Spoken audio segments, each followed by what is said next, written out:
A concrete barricade with no problem at all. So it looks like he's in an area where there are no protesters.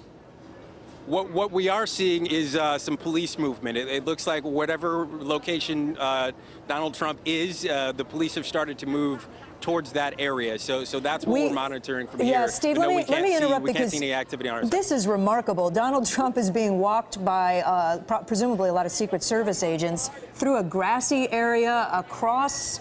We don't have a wide shot. We don't have control of this camera, but he's being kind of walked in clearly a back way.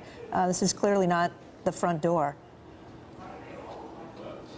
Well, that is incredible that he was able to get in and that he has a smooth shot. Because everything we've seen from the entrance that we are is completely clogged and blocked by protesters. So obviously they've mapped this out and got him back there. And we are also obviously waiting to hear how Donald Trump will respond to the big political news of the day ahead of the Indiana primary, which was on Tuesday. Ted Cruz getting a key endorsement today from that state's governor. That was not the easiest entrance I've ever made.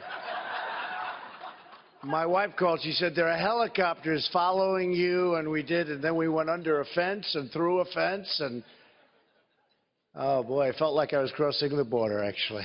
You know, it's true. I was crossing the border, but I got here. Look, he's lying, Ted. He holds the Bible high, and then he lies. He puts it down. Lying Ted.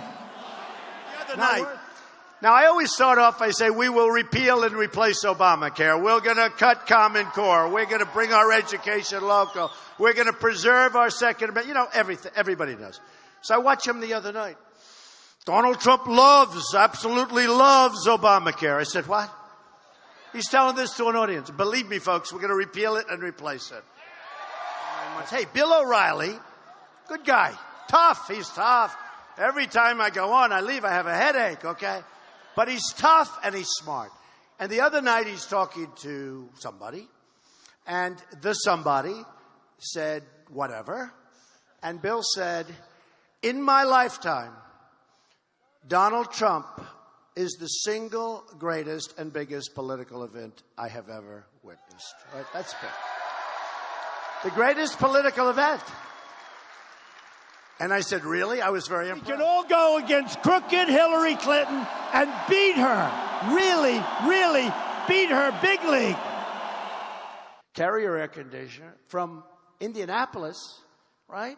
They left, and they had some upper mid-level management guy pretty viciously fire 1,400 great people who were here a couple of days ago when I was making a speech in a different area, and a lot of them were in the audience because they started, anybody from Carrier? We love you. Do you like Trump? Do you like Trump? Have I been talking from, look at this.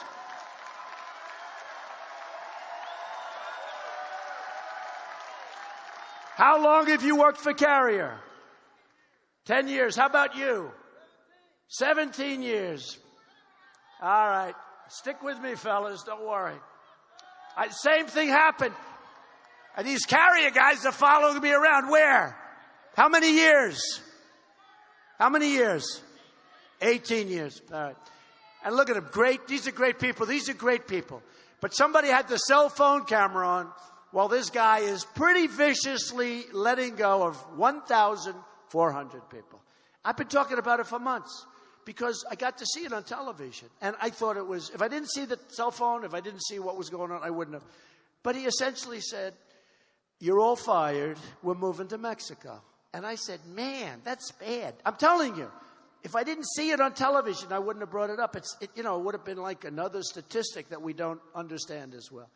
But it was terrible to watch it. So I said to myself, that's really something. I'm going to talk about that. And I started talking about it. Little did I know it would be so important that I'm talking about it with respect to you folks. Special guy, folks. There aren't too many of them.